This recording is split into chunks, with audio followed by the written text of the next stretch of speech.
Ola, boas tardes a todos. A verdade é que é un placer estar aquí e non podíamos deixar de non estar polo compromiso que algúns de nós, de feito, temos con esta aula arqueolóxica. Hai que celebrar, de feito, esta ocasión que ponde, definitivamente poderíamos decir que consagra a aula arqueolóxica do Neixón como espacio de produción e difusión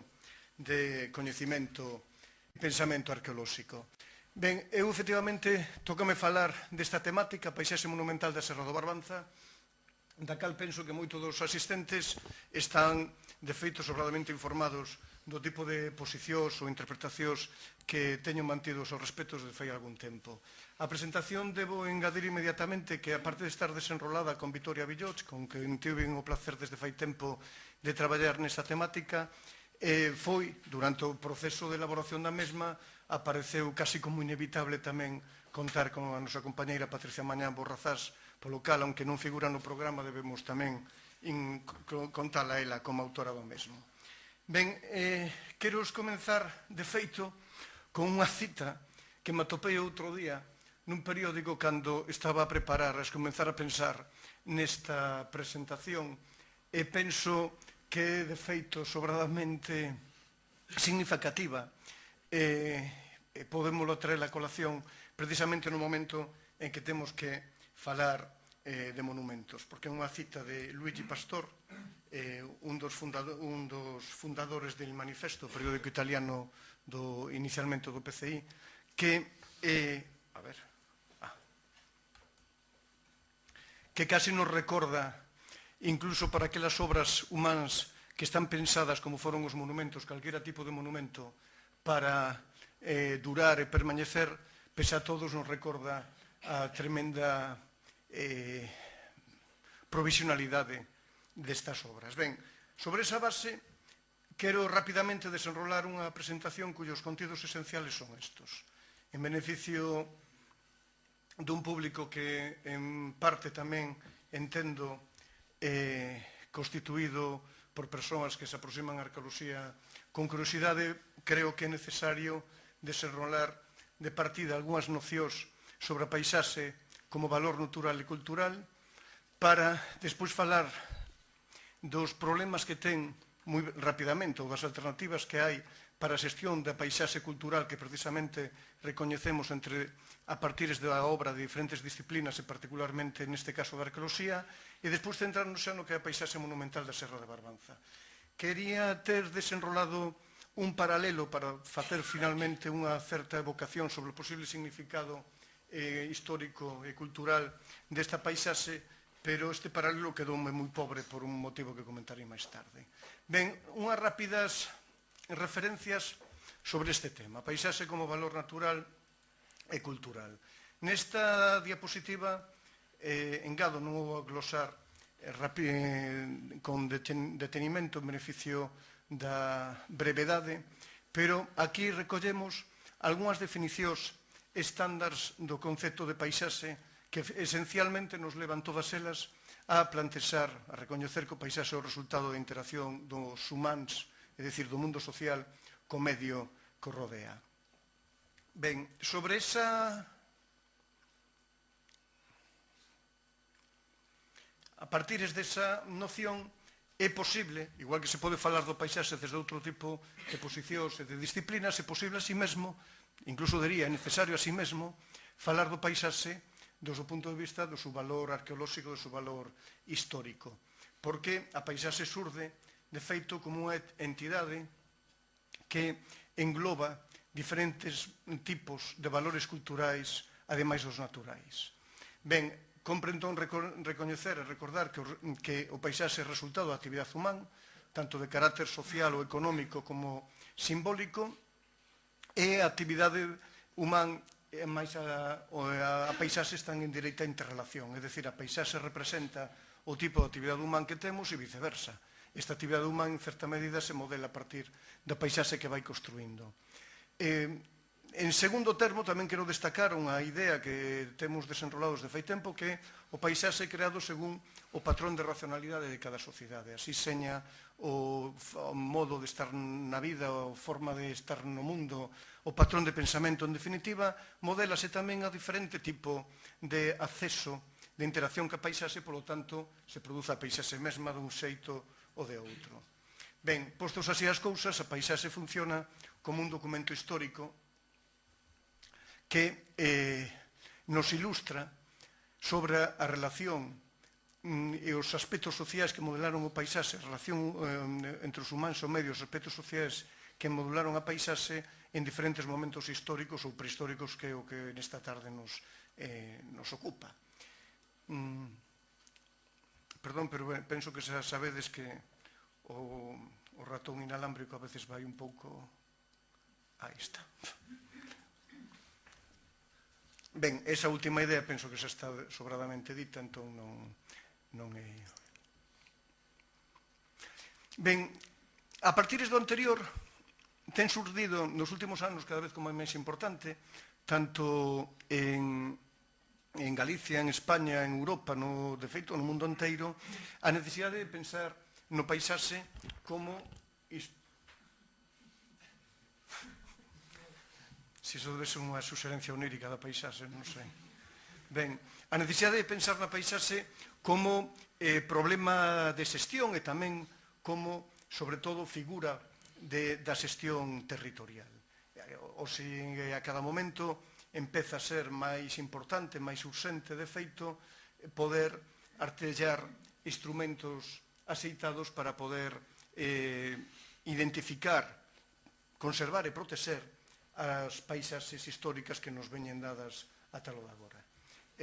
Penso, de feito, que este é un tema que debería de estar no primeira liña da axenda sociopolítica neste momento, en Galicia, como está noutros sitios distintos. Por exemplo, non me quero estender, pero sería bon recordar o que o Estatut catalán ten dito por defeito sobre a paisaxe. Ben,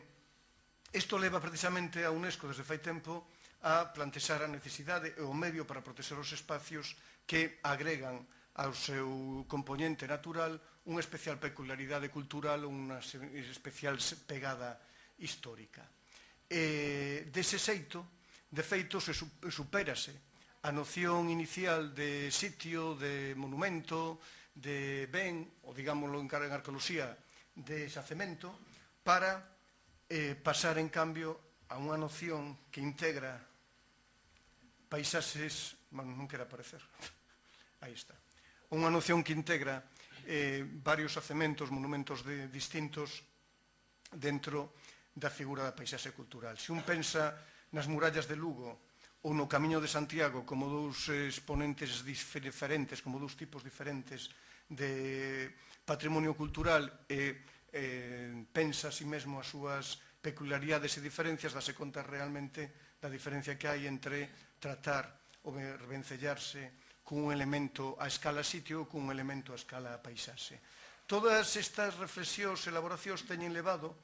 a pronunciamento en aprobación no ano 2000 da chamada Convención de Florencia, ou mellor coñecida por Convención Europea da Paisaxe, que é unha figura, unha declaración de carácter legal non vinculante, salvo aceptación provisional para os Estados membros da Unión Europea, sobre a necesidade de proteger e coñecer, de proteger as paisaxes culturais.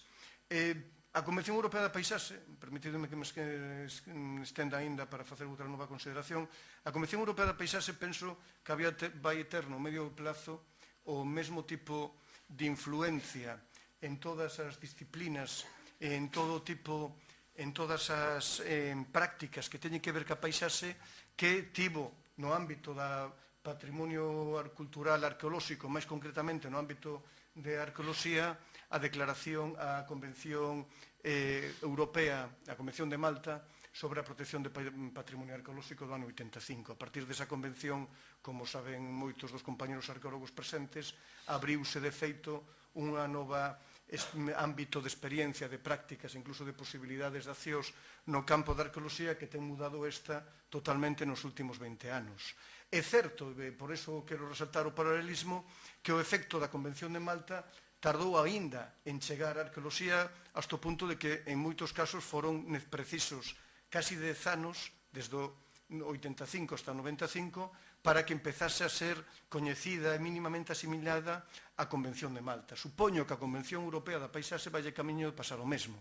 A duras penas empeza desde o ano 2005, 5 anos despois de ser aprobada, empeza a ser interiorizada, empeza a pensarse sobre ela, empezan algúns organismos públicos a plantexar necesitamos criterios operativos para poder levar a efecto a Convención Europea da Paisaxe,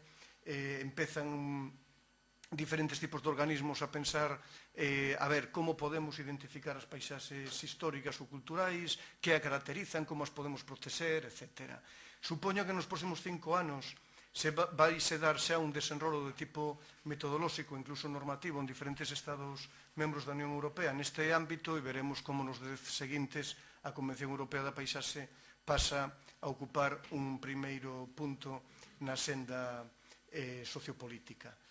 Ademais de todo, habría que recordar que, de feito, debaixo da Convención Europea da Paisaxe hai aínda unha liña soterrada tremendamente importante, porque a foi máis importante, que é que a través desta figura, desta protección, de feito, hai quen en Bruselas pretende,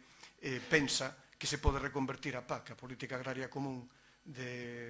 pasando do sistema actual de subvención directa ás explotacións a outro tipo de actuación que permita conservar o medio rural, en este caso, se ha reconvertido ou reinterpretado como paisaxe histórica a cultural. Ben, con todas estas referencias, se o inalámbrico nos deixa, non te preocupes, isto irá... Vamos a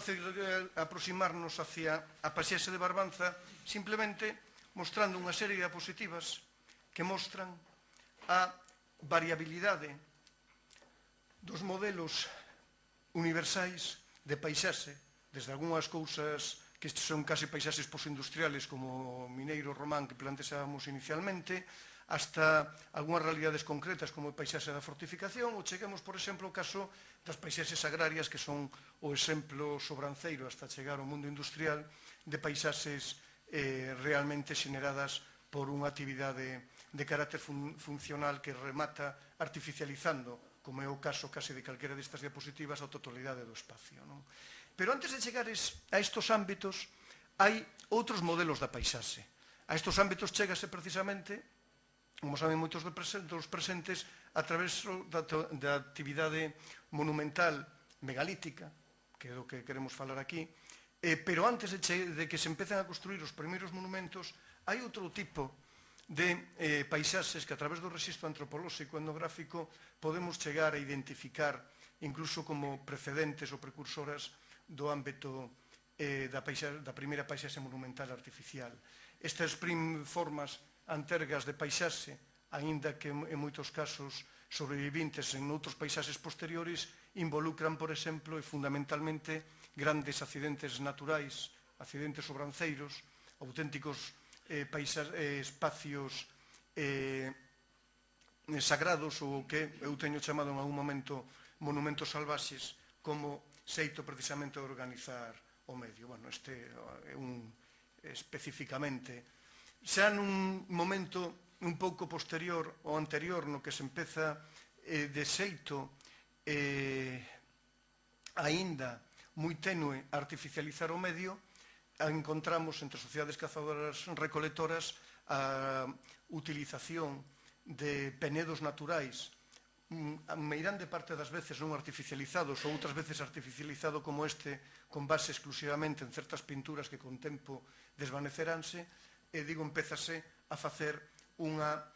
primeira semantización física do espacio que culmina máis en torno ao finales, mediados do quinto milenio antes de Cristo, culmina ca construción das paisaxes, das primeiras paisaxes artificiais monumentais que no mundo europeo están representados polo megalitismo, e chegamos así ao caso de Barbanza, e voume concentrar nos próximos minutos en mostrar como os megalitos dos chans do Barbanza, os megalitos da Serra de Barbanza, teñen funcionado como un elemento que resulta ser un exponente de unha paisaxe privilexiada de carácter monumental que perfectamente preservada, bueno, perfectamente nunca deberíamos decirlo, digamos, relativamente preservada, ten chegado até nós.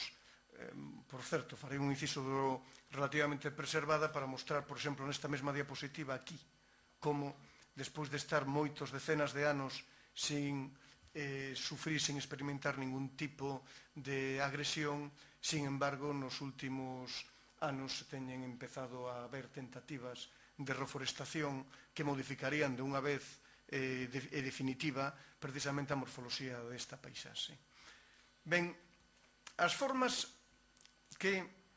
en o noso caso utilizamos, ou mellor dito, os conceptos que no noso caso utilizamos para recoñecer o artellamento das paisaxes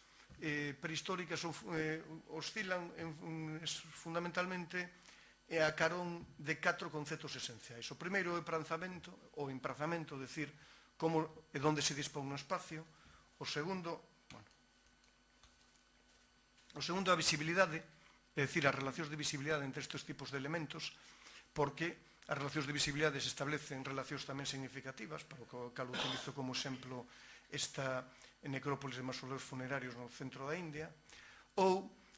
xógase tamén ca visibilización, é dicir, xa non o que se ve desde os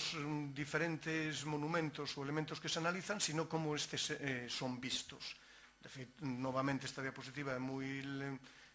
clarificadora porque mostra precisamente como un elemento que quere que se vexa nunha topografía moi uniforme para colmo de xungla, o que fai é crecer en altura e utilizar ademais un material con un contraste cromático claro para destacar dun feito sobranceiro. Todos estes efectos anteriores rematan levando a construción, en moitos casos, de auténticos efectos escenográficos que pódense buscar e recoñecer. Bueno, esta diapositiva non vamos a deixala. Ben, movémonos en torno a estas cronoloxías, estando aínda as cronoloxías concretas por precisar para o que farían falla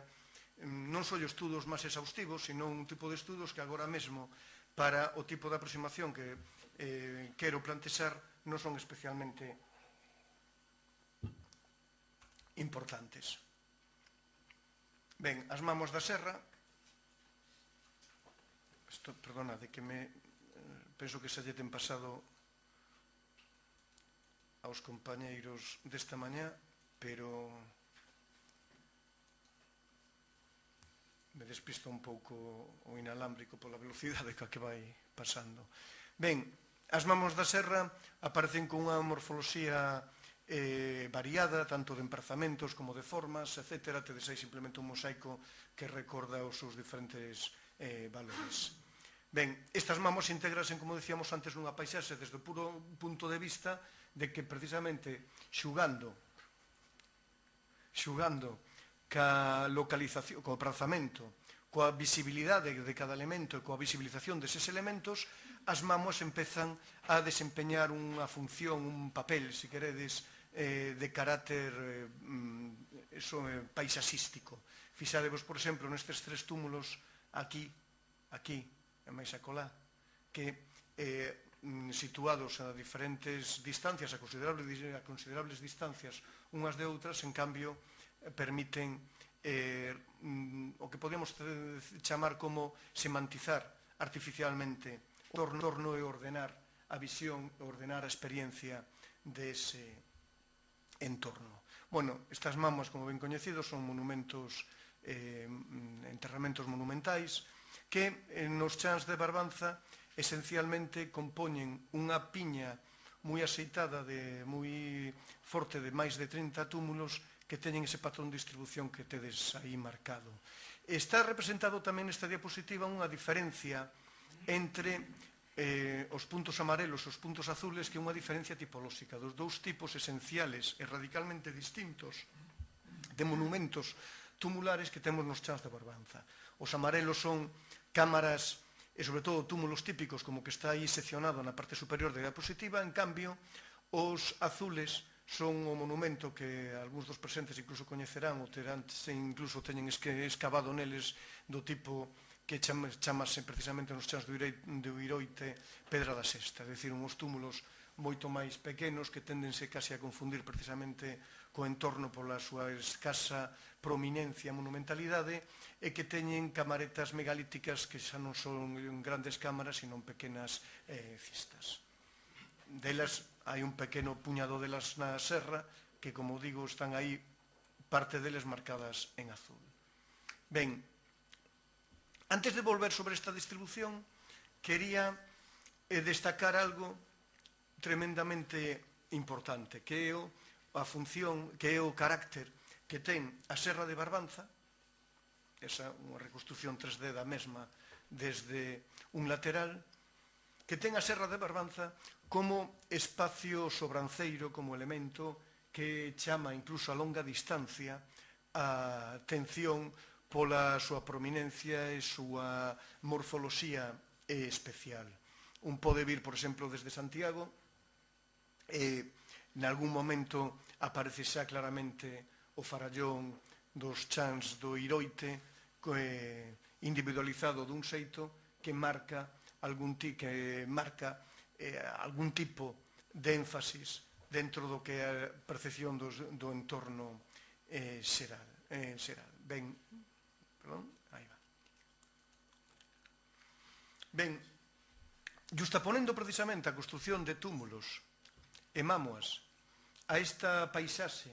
que ten a súa propia especificidade por razóns naturais, se construye un antergo paisaxe ceremonial. Antes de novo de entrar nos chans do Iroite propiamente ditos, é dicir, no centro desta diapositiva aquí, quería chamar a atención sobre outra cousa distinta. Aquí temos unha distribución non total, nunca estas distribucións arqueolóxicas son totais, pero aquí temos unha distribución do mámoas coñecidas na península de Barbanza. Bueno, o tamaño do túmulo, como moitos entenderedes, perdón, o tamaño do punto, como moitos entenderedes, está en relación directa co número de mámoas que aparecen formando o grupo nese caso. Ben, quería traer esta diapositiva para chamar a atención de que un análise feita con diferentes tipos de metodoloxías, algunhas destas metodoloxías falastedes esta mañán, así que non se falouse aquí esta mañán, así que non vou existir, mostra que, de feito, a totalidade dos túmulos de Barbanza, ao igual que ocorre noutras moitas zonas e non só galegas, están vencellados entre sí por relacións de tránsito, chamando relacións de tránsito aquel xeito máis doado de poder chegar desde un punto a outro punto dentro de unha sociedade que non utiliza tecnoloxías complexas de artificialización do medio, polo tanto, de apertura de vías de comunicación. Pero esta diapositiva sirve para outra cousa importante, que para mostrar como os chans do Iroite funcionan como punto de cruce esencial de todo este complexo de camiños, de relacións de tránsito que temos na Serra de Barbanza. Se na Serra de Barbanza non tiveramos, perdón, se na Península de Barbanza non tiveramos camiño ningún e, obviamente, estivéramos obrigados a facer todos os desplazamentos andando,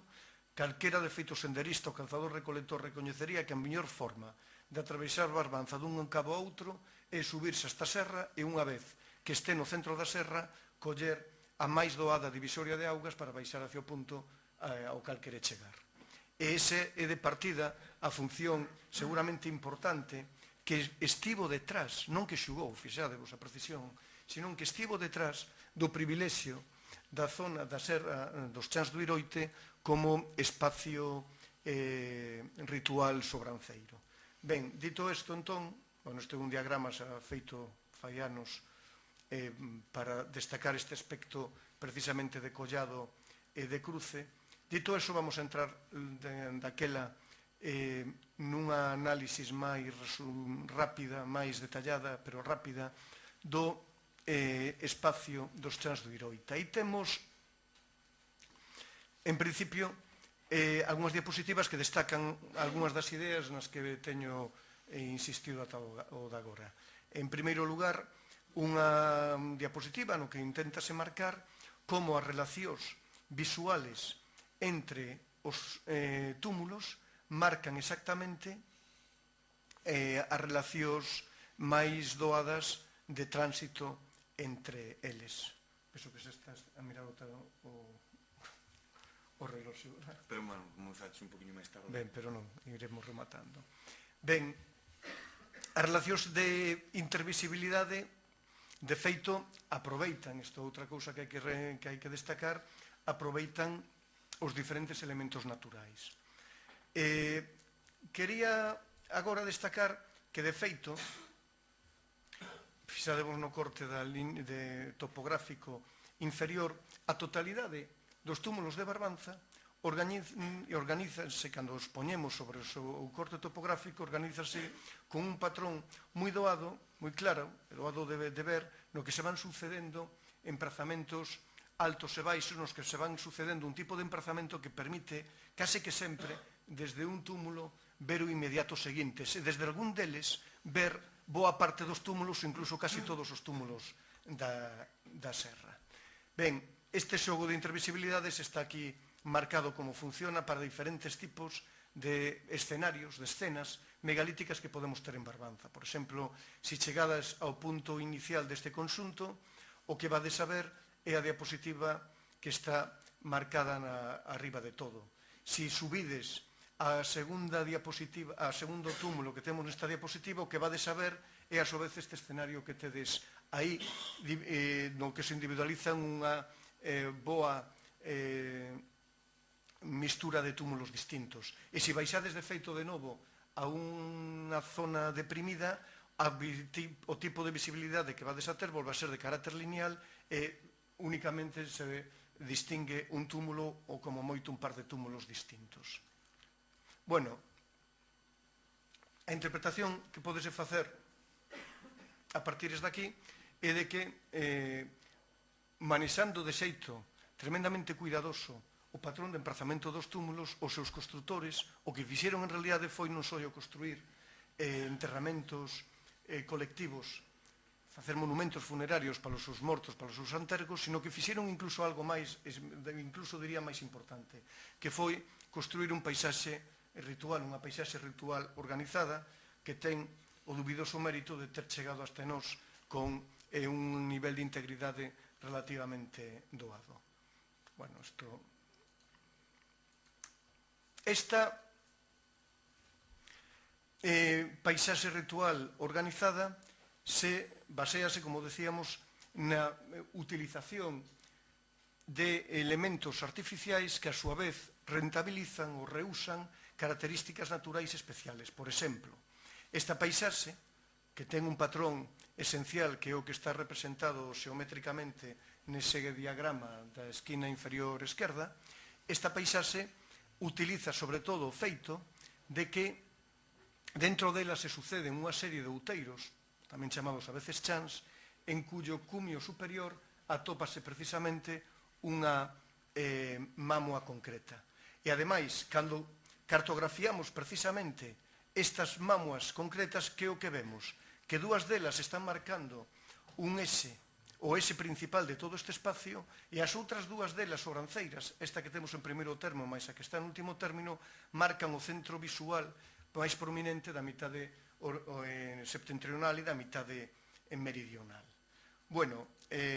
evidentemente aquí non quero máis que resaltar as conclusións do traballo, porque a análisis pormenorizado para que incluso, perdonade, para que moitos de vos a mellor poder seguir isto con detalle, levaríanos bastante máis tempo do que temos reservado. Quería entón chegar xa a unha síntesis esencial, que unha vez que temos recoñecido esta organización xeométrica esencial da paisaxe tumular de Barbanza, a súa vez aparecen varios elementos, varias características de novo baseadas nas peculiaridades do medio físico que permiten significar, dotar de sentido xeográfico a esta paisaxe megalítica ou ceremonial que estamos a recoñecer. Fundamentalmente, isto podémolo concretar no seguinte diagrama que podedes ver con estas tres diapositivas, pero incluso mellor vamos a pasalo a diapositiva seguinte, porque a ver se vai.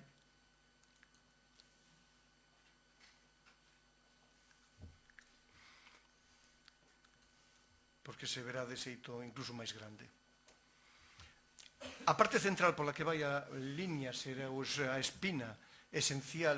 dos túmulos, é unha zona que atravesa o centro da serra e ten esas, podíamos caracterizar como seus adxectivos, unha zona outa, aberta, visible e de carácter silvestre. Pero a ambos os dous lados desta espiña central aparece hacia, a ver se aparece, cara ao oeste aparece unha zona deprimida que inverte exactamente as características do espacio central anterior e que ademais está tamén connotado pola presencia de monumentos megalíticos nel. Isto é o río Barbanza, incluso nesa diapositiva alcánzase a ver hacia o fondo de todo a lousa de cabeceira da Arca da Barbanza, que é o túmulo máis característico, máis importante que está neste espacio. En cambio, do espacio central este que temos visto hacia o leste aparece un tipo de morfoloxía ambiental totalmente distinto, porque volve a ser un espacio deprimido, máis pechado, pero que, ao contrario do anterior, é un espacio na actualidade domesticado. É un espacio, ademais, que sobre todo reúne as características aceitadas polo tipo de albeiro que ten, polo tipo incluso de chans que ten na actualidade, para ser o espacio máis doado para o uso doméstico. Teño que recordar aquí que xa cando no ano 83 fixemos o primeiro proxecto de investigación na Serra do Barbanza, foron en diagramas polínicos procedentes desta zona onde apareceron os pólenes de especies que mostran a interacción humán co medio na Serra da Barbanza, mentre que no resto dos chans non tiña aparecido ningún tipo de incidencia humana. É certo que non obstante estes datos teñen xa casi 23 anos desde que foron recuperados, 21 desde que foron analizados, empeza a ser o momento de voltar con estrategias metodolóxicas xa máis avanzadas e con todo o que temos aprendido daquela, de voltar sobre estas hipótesis e sobre estes datos para ver exactamente, para precisar ainda máis esta lectura que, como digo, fixemos tempo atrás. Ben, coa conxunción de todos os elementos que estamos a mostrar, o espacio megalítico da Serra da Barbanza se resumiría finalmente nun modelo de estructuración da paisaxe que é o que tedes aquí. Un círculo pechado, que é pechado porque está visualmente pechado. Por certo, simplemente comentarei isto, aunque se poden comentar moitas máis cousas. As xentes que coñecedes a Serra da Barbanza ben sabedes que cando estades no centro da mesma non tedes a experiencia, a percepción de estar precisamente nunha zona outa e dominante. Digo na centro da mesma cando son no centro ocupado precisamente polos túmulos, polas mámoas. Por qué? Porque ese espacio está pechado por unha liña de cumbres que fai que estedes casi como no fondo dun plato sopeiro. Ben, ese plato sopeiro pechado cara ao exterior desde o punto de vista das visibilidades está atravesado por unha liña norte-sur de túmulos que a partires do centro galla cara ao sur en dúas liñas distintas entre sí porque teñen desfeito características opostas. Deste xeito, caracterízase un espacio circular que ademais ten un rasgo importante, que é que a mitade do oriente invirte as características da mitade do occidente, da mitade occidental. Bueno, xa non me estenderei porque quería rematar aquí, pero como o que facemos en arqueoloxía é sempre coñecemento hipotético e o único que podemos facer é plantexar hipóteses de traballo que podan ser contrastadas cos datos, un dos xeitos de contrastar estes datos é evidentemente, unha vez que temos recoñecido esa paisaxe ceremonial, esa estrutura da paisaxe ceremonial, ir a mirar outras zonas distintas de Galicia ou incluso de fora de Galicia para ver si ese modelo volves a repetir. Pero unha vez que temos mirado eso, aínda habría que dar outro paso máis e ver se noutro tipo de ámbito empírico distinto do mesmo tipo de sociedade se repiten os modelos, porque unha das máximas de feito da antropoloxía estrutural ou simbólica é que os principios de ordenación da realidade da vida non son específicos dun determinado código expresivo, sino que se repiten en diferentes códigos expresivos. Por lo tanto, se un identifica hipotéticamente un deses principios, a forma de chequear se a hipótesis é correcta é ver se noutros ámbitos empíricos distintos tamén estáse a recuperar o mesmo tipo de organización. E sin querer entrar ahora en elo, porque xa vou a rematar, o certo é que o modelo que temos reconstruído na diapositiva anterior correspóndese case punto por punto, e non vou a decir máis que isto, co modelo de organización da arquitectura tumular e da arquitectura megalítica. Bueno, me quedaban por ver unhas cousas e quería facer referencia a unha área distinta, unha área de feito sueca, na que ocurre algo semellante a Barbanza, pero penso que van cumprir os 35 minutos de exposición, así que deixámoslo aquí. Graciñas.